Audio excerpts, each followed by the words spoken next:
Olá, gente. Vamos dar continuidade à nossa última unidade, unidade 5, Políticas de Marketing para Serviços. Nas aulas anteriores, a gente estava falando sobre os P's, né, de serviços. Falamos dos 4 P's, que são de produto, preço, praça e promoção, perdão. E vamos depois agregar ainda a questão do conteúdo sobre os 3 P's específicos para serviços. Então vamos continuar de onde nós paramos, né? Eu já falei em aulas anteriores sobre produto e sobre preço. Então hoje eu vou começar falando sobre praça. Praça é um dos P's, né, de produto, que também se aplica a serviço. O que é a praça, ou ponto de distribuição, ou canais de ativação, como alguns autores também costumam chamar? É o local, né, onde você escolheu se localizar, ou os caminhos que você escolheu para distribuir os seus produtos. Então, ela tem essas duas possibilidades ou conceituações. Então, vai funcionar de uma maneira muito diferente. Por exemplo, muitas empresas hoje atuam apenas online, inclusive empresas prestadoras de serviço. Elas não têm ponto físico de atendimento ao cliente. Né? Por exemplo, até mesmo empresas de alimentação que escolheram entregar via iFood. Elas não precisam ter um ponto aberto na rua, um salão para atendimento ao cliente. Elas podem simplesmente ter lá uma pizzaria, um restaurante que funciona até num ambiente residencial e que entrega alimentação. Então, a gente tem essa possibilidade. Então, você precisa entender, quando você vai pensar nesse P de distribuição, como eu vou distribuir aquilo que eu faço, aquele serviço que eu vendo. Como é que eu vou fazer isso? Eu vou fazer isso sozinho? Eu vou utilizar outras empresas para me ajudar nessa distribuição? E entenda-se distribuição como venda? Muitas empresas, por exemplo, do segmento hoteleiro, hoje, já não vendem só as suas estadias apenas pelo seu site, apenas pelo seu canal de atendimento por telefone ou no seu próprio estabelecimento. Elas utilizam parcerias de venda de outros sites, de outras plataformas, como Booking, hotéis.com e por aí vai. Por quê? Porque eles entendem que essas plataformas, elas também têm uma base de clientes muito significativas. Os clientes entram lá para comparar vários estabelecimentos e ela, se não estiver lá, ela vai perder. É mais um canal de venda que ela tem de possibilidade ali de alcançar um público-alvo que talvez ela ainda não tenha. Então, a gente precisa entender quais são os caminhos de distribuição que aquele serviço que eu estou entregando para o meu cliente vai ser o mais indicado. Por exemplo, hoje em dia, muitas academias estão sendo colocadas em shopping. Por quê? Porque há um estudo que mostra que estar no shopping pode facilitar você conseguir chegar a um grupo de clientes que você não chegaria estando numa loja de rua. Então, aquele cliente, ele consegue, de repente, almoçar, resolver várias coisas ali, estando dentro de um shopping. Ao passo que, talvez, dentro do seu segmento ou dentro da sua região, estar dentro de um shopping possa não ser diferencial. Então, você precisa entender onde você vai estar. Seja no seu ponto de vista, no seu ponto físico de atendimento, se você tiver. E se você não tiver e for, por exemplo, uma empresa que vai trabalhar online, qual é o local que vai ser melhor o custo-benefício para você? Não adianta você alocar um imóvel super caro no centro da cidade, se você não tem atendimento ao cliente. Então, você vai ter que pensar nisso. Aonde eu vou estar mais próximo, aonde eu vou ter um custo-benefício melhor, aonde eu vou ter mais segurança, porque segurança também é um fator decisório nesse aspecto. Então, a gente precisa pensar que esse P praça, ele vai interferir diretamente no teu resultado de vendas. Porque quando a gente fala em distribuição, a gente está falando em vender, em ser mais fácil para chegar até o cliente. Então, se você está instalado num local onde as pessoas estão procurando aquele serviço, você vai ter mais resultados do que se você estiver distante do teu público-alvo. Então, onde se instalar para ser um salão de festas? Qual é o mais adequado? Num local mais movimentado, num local mais retirado, se você quiser fazer algum tipo de salão, de repente, mais rural. Então, tudo isso vai demandar aquela ideia de serviço que você tinha lá no começo, a ideia que o seu serviço quer passar, para você entender qual é a sua localização e de que forma você vai distribuir esse serviço.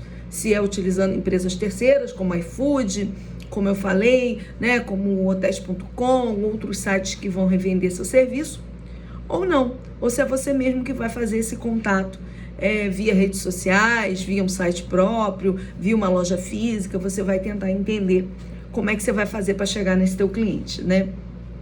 O outro P, que é o quarto de produtos, é o P de promoção, que é a parte da comunicação, né? Então, já falou de produto, já falou da importância de ter um preço legal, falamos agora há pouco sobre a questão de se instalar num local em que você consiga acessar esse cliente da melhor maneira possível, que você consiga vender de uma forma que ele chegue, né, e compre o seu serviço. Agora a gente vai falar de comunicação, divulgação. Porque quando a gente fala de marketing, a gente está falando disso, né? Então, assim, a empresa vai precisar entender quais são os canais de comunicação que aquele público-alvo espera ser impactado, que ele assiste, que ele vai te notar. Porque não adianta você tentar buscar o seu cliente no lugar errado. Então, se você tem um público que é um público infantil, ou as mães de crianças em idade escolar, aonde você vai buscar essas mães? De que forma você vai atrair elas? Que tipo de comunicação? Em que local divulgar? De que forma? Que tipo de parcerias fazer para chegar nesse público? Então, tudo isso são estratégias que você precisa construir previamente, para quando você fizer uma linda campanha comercial, uma linda campanha de descontos, de promoção, uma campanha de Black Friday, como a gente teve aí, você consiga fazer com que esse cliente veja, seja impactado por ela. Porque muitas vezes você não tem audiência suficiente. Então você vai ter que ver como que você vai fazer isso. Vai utilizar um influenciador para, de repente, aumentar mais essa sua divulgação? A gente tem, por exemplo, dentro de pequenas cidades, nano influenciadores na sua região, no seu bairro, que não cobram tão caro assim e que tem uma audiência talvez muito específica para aquela região em que você está inserido. Então é importante que a gente comece a ir buscar essas novas possibilidades de se comunicar nesses canais de divulgação, utilizando, primeiro, claro, a base de comunicação que a gente já tem tradicional, rádio, né, jornal, revista, televisão, se você tiver disponível, se for acessível para a tua empresa.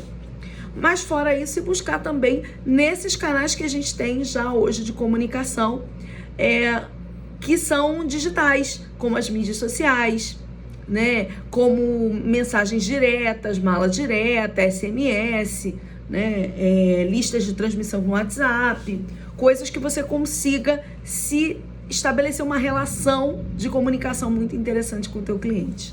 Então é importante que você tenha esses caminhos. E aí você tem também os 3 P's, que são os P's específicos de serviços, que a gente vai falar hoje, vai dar tempo, a gente vai falar hoje. O primeiro P é ambiente físico.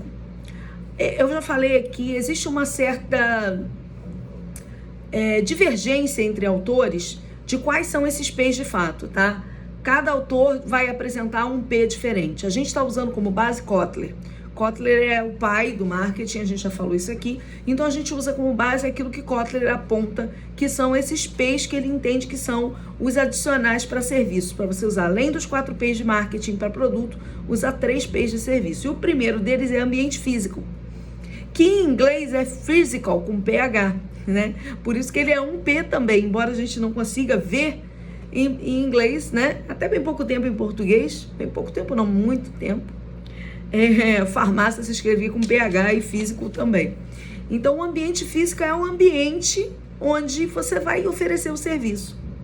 Em alguns segmentos, o ambiente físico é muito importante. Por exemplo, num hotel, o ambiente físico, as instalações, o hall de entrada, a recepção, os quartos, a higiene, tudo que envolve o ambiente físico, a iluminação, a decoração, né, as instalações, os equipamentos, os utensílios que você tem lá naquele ambiente, tudo isso é fundamental. Em algumas empresas, o ambiente físico é talvez o P mais importante. Por quê? Porque é um hotel.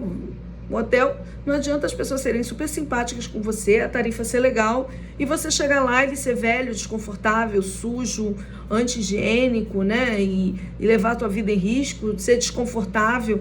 Ninguém vai querer ficar hospedado num hotel assim, que o ambiente físico não favorece.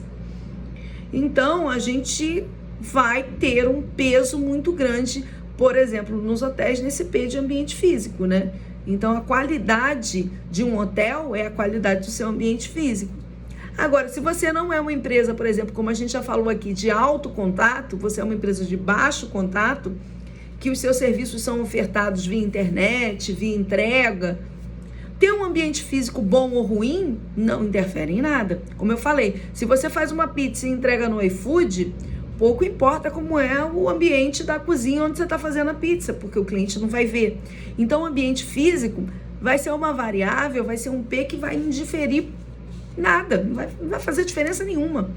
Por quê? Porque para ele interessa o produto que chega lá, o preço que está sendo cobrado, o tempo de entrega, que é a praça, a campanha que você fez de propaganda para chegar até ele, né? As outras variáveis vão ser, né? Então, baixo contato, ele interfere pouco no ambiente físico. Mas se eu vou lá no salão de cabeleireiro, se eu vou lá no restaurante, se eu vou lá na escola, na academia, ambiente físico é uma variável muito importante. Já pensou, uma academia que não tem quase equipamentos, tudo quebrado, tudo velho. Quem não conhece uma assim, né? Interfere muito. Aí você chega lá, tá tudo bonito, tudo novo, equipamentos novos, infraestrutura bonita, funcionando, já vai falar que a academia é ótima. Pode ser até que o professor não seja tão bom assim, que o serviço não seja tão bom assim. Mas o ambiente físico, ele já vai te dar um impacto, já vai te fazer a matrícula. E aí, a gente tem o item seguinte que eu acabei pulando aqui, mas você tem o processo, que é o outro P. Processo é como a empresa trabalha, como ela gerencia isso. Como ela consegue gerenciar para te dar um atendimento, para cumprir o prazo de entrega, né? Você contratou um trabalho de um marceneiro, ele cumpriu aquele prazo. Você contratou uma construtora, ela cumpriu. Você combinou uma festa e foi tudo exatamente como o buffet prometeu, ele te entregou. Como é que é esse processo, né? Quanto organizada é essa empresa? O processo tem a ver com organização. E quando a empresa não é organizada, o processo dela é assim, sabe? Cada serviço ela faz de um jeito porque ela não tem método, sabe? O cliente percebe que pode ser que no final dê tudo certo, mas foi sorte, porque não existia ali um planejamento para que, caso acontecesse alguma coisa, a coisa, né, tivesse ali uma restauração. Então, o processo é o caminho que a empresa vai ter de planejar, de entregar, de mostrar cuidado, de acertar muito mais do que errar, né? De não trabalhar com acaso e sim com método. Então, quando você tem uma empresa que trabalha com processo, treina seus funcionários, você vê visualmente que aquilo é organizado, é confiável. Você pode contratar aquele serviço de olhos fechados. Então, esse P de processo, de organização, ele é um P muito importante e ele é um P que, embora pareça ser de gestão, ele é um P mercadológico também, ele faz vender. Quando você vê uma empresa organizada, que preza pela agenda, que é tudo certinho, que não atrasa, isso te faz continuar lá e indicar outras pessoas. Essa semana eu vi alguém falando sobre isso.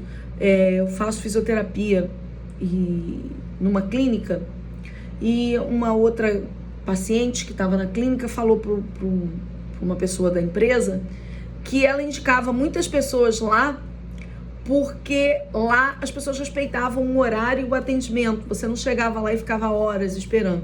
Se era 2 horas, você chegava lá 2 horas. Às vezes você chegava 1h50.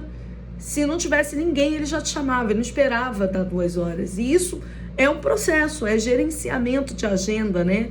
É organização. Então ela falou, isso me faz ficar aqui. Isso me faz indicar pessoas. Então, qualidade de serviço vende. E processo é qualidade de serviço. E por fim, a gente tem um último P, que são P de pessoas. Como eu falei, até estava puxando já um pouquinho o assunto, mas eu queria falar de processo antes. Eu estava falando da academia. Você chega na academia, muito bonita, tudo novo, você fala, vou fazer matrícula agora. Isso já te impulsiona. Mas o que você vai tirar de experiência de avaliação depois que estiver lá dentro é o processo também, porque ele faz parte de tudo que está sendo ofertado, mas as pessoas. São as pessoas que estão ali, os profissionais daquela empresa, a forma como eles vão te atender, a forma como eles vão te tratar, né? Como eles vão ter seriedade ou não naquele serviço, no atendimento, no carinho, no cuidado, é que vai fazer a diferença na hora da avaliação do cliente. Então, um dos P's de serviço envolve pessoas, porque a maioria dos serviços prestados, eles são prestados por pessoas. É o professor, é o advogado, é o médico, é o atendente, é o garçom, é o cabeleireiro, é a manicure, é o mecânico. São pessoas que podem estar num dia mau, num dia bom e de repente não prestarem um bom serviço, ou sistematicamente a empresa não ofertar um bom serviço, independente de quem seja o prestador daquele serviço. Então tudo isso são fatores que a gente precisa ponderar, sabe? E entender que uma boa equipe, um bom grupo de pessoas treinadas, de prestadores de serviço, às vezes supre alguma carência que você tenha no ambiente físico, alguma questão que você tenha, alguma outra variável. Por quê? Porque as pessoas, elas são cativantes ou decepcionantes. Então elas conseguem convencer o seu cliente a ficar e dar uma segunda chance para a empresa, ou a ter um pouco mais de paciência porque talvez aquele equipamento não seja tão novo, ou porque talvez aquele mobiliário não seja o mais moderno, mas ele consegue entender que ali existe uma relação de marketing de relacionamento, né? Uma relação próxima entre empresa e cliente. Então as pessoas é que constroem também no dia a dia essa fidelização. Então é muito importante que a gente entenda que esses 7 P's, né? Esses 7 P's, eles são P's que funcionam em conjunto e que ora a gente vai precisar de coisas mais materiais, como o ambiente físico, como o preço, para atrair o cliente.